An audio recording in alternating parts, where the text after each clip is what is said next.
Despite the toll the coronavirus pandemic is taking on the economy, political advertising is on record-breaking pace. Politico reports the increase is due to candidates pouring cash into advertising since they can't campaign face-to-face. The total ad spending for the 2020 cycle is projected to reach $6.7 billion based on a new report from an ad tracking and analytics firm first shared with Politico. Zach Montellaro covers campaigns for Politico, and he broke down all the data in his latest piece. He also writes the Morning Score. Welcome, Zach. Really interesting what you examined here. So while advertising spending in general has taken a hit from the pandemic, that is not true for political ads. Where are politicians spending their money? Yeah, it is really interesting. So unlike the rest of the country, basically, political ads aren't going down. They're actually going up. But most of this money is still going on television ads. The vast majority of ad spending will still be on TV, despite the pretty drastic increase in digital spending. Most of the money is still going onto TV. And there's really the big reason for this, I think at least, is that political campaigns are kind of different from your average business. There's going to be an election in November, no matter what. There will be an election held for the presidency, for the House, for the Senate. So these campaigns have to spend their money and get their message out now. And if anything, it's important to get it out now when people are paying attention. Well, in comparing political ad spending this cycle versus the last one, obviously the difference here is the coronavirus. But what else changed between then and now?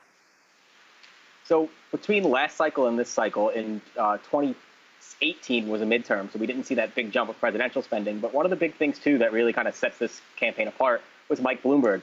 Mike Bloomberg had a fairly short-lived campaign, but he still poured in hundreds of millions of dollars into political advertising. The big increase is not due solely to Mike Bloomberg, but having a campaign that spends $1 billion total in the course of a couple of months, and I think about half of that on television advertising, makes a really huge impact. And it also forces other campaigns to spend money as well, and it makes ads more expensive for anybody in general. That if somebody is spending a lot of money on TV ads, the inventory gets smaller, so other campaigns will have to spend more money to get the same amount of airtime. Yeah, I mean, there was a time when we were talking about the astronomical spending that was going on, and Michael Bloomberg's name often attached to that. What parts of the country or specific races will get the biggest uptick in spending? Yeah, so you want to look at places that not only are competitive for the presidential election, but have either a lot of House competitive seats in the same market, or areas that may also be competitive in a Senate race. One of the biggest ones will be Phoenix, Arizona. If you're out in Arizona, you could expect to see maybe upwards of $200 million worth of political advertising. That's because there's both the presidential race that Arizona could be one of these pivotal key states, and then there's also that really competitive Senate race out there between Mark Kelly and the Republican incumbent Martha McSally. Both of them will have a lot of money to spend, so that's going to be really expensive. Look over towards Philadelphia, too. That Pennsylvania, of course, will be one of these pivotal states for the presidential election. But then there's also going to be a whole bunch of competitive House seats. Republicans still believe that they can take back the House, and if they're going to do so, Republicans are going to really make a dent in the Democratic majority. It's going to be in and around the Philadelphia suburbs. A lot of seats flipped in that area in the first place, and that covers part of New Jersey as well, too. So that'll be a big spending as well.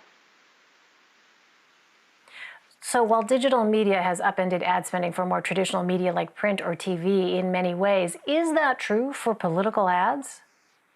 Yeah, so right now, TV ads are still king. You're still going to see a lot more money going to TV ads than you are going to see going to digital ads. But it won't be that way forever. And just look at the spending in 2016. The digital spending is projected to almost double from the 2016 spending to now. That's a big jump. And it's not going to grow at that rate forever. But digital spending is really the new frontier. We have the traditional outlets, Facebook, Google, those ads you see when you're scrolling through.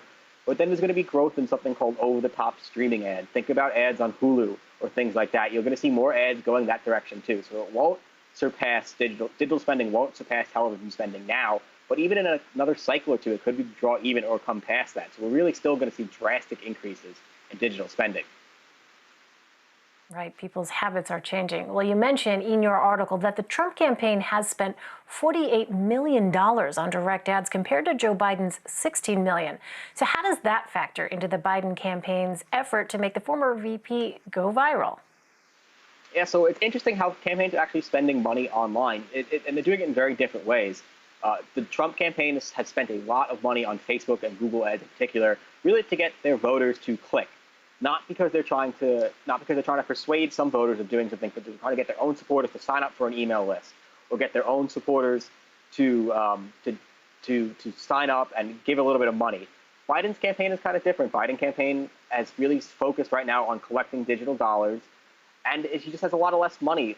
Biden is not a digital-first candidate. My colleague Alex Thompson reported that his campaign has struggled and is trying to find a way to make a candidate that is an analog candidate go viral in the digital age. And just look right now, we see the changes with the Biden campaign happening pretty drastically.